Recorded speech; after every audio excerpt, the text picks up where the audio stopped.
조왕할머니와 물 한 그릇에 정성과 기적. 옛날 깊은 산골. 가난한 나무꾼 부부가 살았습니다. 집이라고 해봐야 비바람을 겨우 막는 허름한 너와집 한 채였습니다. 여름이면 지붕이 새어 빗물이 떨어졌고, 겨울이면 찬바람이 문틈을 비집고 들어왔습니다. 남편은 날이 밝기도 전에 낡은 지게를 메고 산으로 향했습니다. 겨울에는 마른 장작을 하고 봄과 여름에는 땔감을 모아 장에 내다 팔았습니다. 하루 종일 산을 오르내려도 손에 쥐는 돈은 얼마 되지 않았습니다.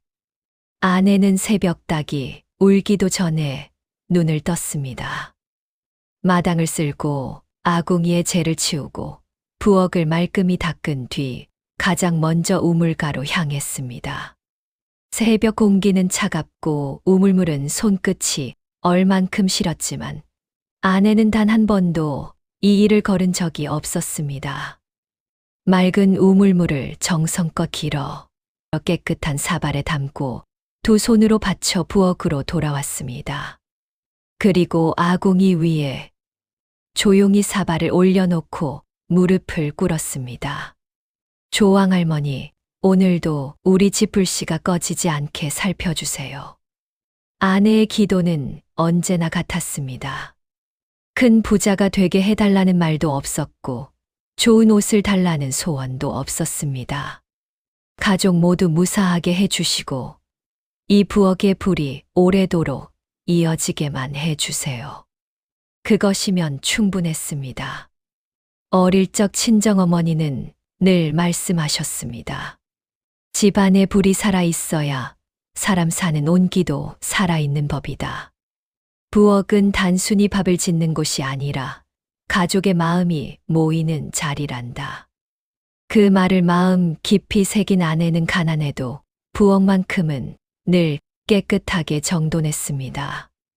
아궁이에는 재가 넘치지 않게 쓸어냈고 솥뚜껑도 반질반질 닦았습니다. 쌀독은 바닥을 드러내는 날이 많았지만 부엌만은 늘 따뜻한 기운이 감돌았습니다. 하지만 마을 사람들은 아내를 이해하지 못했습니다. 우물에서 물을 기를 때면 이웃 안악들이 혀를 찼습니다. 그 물 한 그릇 올린다고 복이 굴러 들어온대. 차라리 그 시간에 나무를 캐러 다니는 게 낫지. 어떤 이는 웃으며 말했습니다. 신이 정말 물만 좋아한다면 우리 집도 벌써 부자가 됐겠다. 사람들은 웃었지만 아내는 화를 내지 않았습니다. 그저 미소를 지으며 말했습니다. 정성은 남에게 보이려고 하는 것이 아닙니다. 그 말뿐이었습니다. 계절은 여러 번 바뀌었습니다. 여름 장마에는 비가 새는 지붕 아래에서도 물을 올렸고, 가을에는 핵곡식이 없어도 감사의 기도를 드렸습니다. 겨울이 되자 산골에는 유난히 큰 눈이 내렸습니다. 며칠째 눈발이 그칠 줄 몰랐고 산길은 허리까지 눈이 쌓였습니다. 그날도 남편은 나무를 하러 산으로 올라갔습니다. 아내는 얼마 남지 않은 쌀을 헤아리며 한숨을 쉬었습니다. 쌀독 바닥에는 겨우 두어 끼 먹을 만큼만 남아 있었습니다. 오늘 저녁은 죽으로 끓여야겠구나. 그래도 아내는 평소처럼 맑은 물을 길어 조왕할머니께 먼저 올렸습니다. 오늘도 무사히 하루를 보내게 해주세요. 기도를 마치고 얼마 지나지 않았을 때였습니다. 밖에서 희미한 소리가 들려왔습니다. 얘야, 누구 없느냐? 문을 열어보니 눈보라 속에 허름한 옷을 입은 노파 한 사람이 쓰러져 있었습니다. 머리에는 눈이 수북이 내려앉았고 손은 새파랗게 얼어 있었습니다. 아내는 망설이지 않았습니다. 얼른 노파를 등에 부축해 따뜻한 부엌 안으로 들어왔습니다. 많이 추우셨지요? 이리 오세요. 노파는 힘겹게 입을 열었습니다. 뜨거운 물 한 모금만 얻을 수 있겠느냐. 아내는 아궁이를 바라보았습니다. 장작은 몇 토막 남지 않았습니다. 그것은 남편이 돌아왔을 때 저녁을 지어야 할 마지막 땔감이었습니다. 잠시 망설였지만 아내는 곧 장작을 모두 아궁이에 넣었습니다. 불길이 다시 살아나며 온기가 퍼졌습니다. 뜨거운 물을 데운 뒤 마지막 남은 쌀과 들에서 캐온 나무를 넣어 죽을 끓였습니다. 노파는 뜨거운 죽을 천천히 받아 먹었습니다. 한 숟갈, 또 한 숟갈. 모두 비운 뒤에야 조용히 주변을 둘러보았습니다. 깨끗이 정리된 부엌, 반듯하게 놓인 솥, 그리고 아궁이 위에 놓인 맑은 물 한 사발. 노파가 물었습니다. 너는 어째 이렇게 가난한데도 날마다 물을 올리느냐? 아내는 공손히 고개를 숙였습니다. 어머니께서 늘 말씀하셨습니다. 부엌에 불이 꺼지면 사람 사는 전까지 식는다고요. 가진 것은 많지 않아도 감사하는 마음만은 잊지 말라고 하셨습니다. 그래서 저는 매일 물 한 그릇으로 감사의 마음을 올릴 뿐입니다. 노파는 한동안 아무 말 없이 아내를 바라보았습니다. 이윽고 따뜻한 미소를 지으며 사발을 두 손으로 들어 올렸다 내려놓았습니다. 맑은 물 위에 희미한 불빛 하나가 비쳤습니다. 처음에는 촛불만큼 작던 빛이 점점 환하게 번지더니 부엌 전체를 따스한 기운으로 감쌌습니다. 아궁이에서는 불씨가 살아 움직이듯 은은하게 타올랐고 차갑던 부엌은 봄날처럼 포근해졌습니다. 노파가 조용히 말했습니다.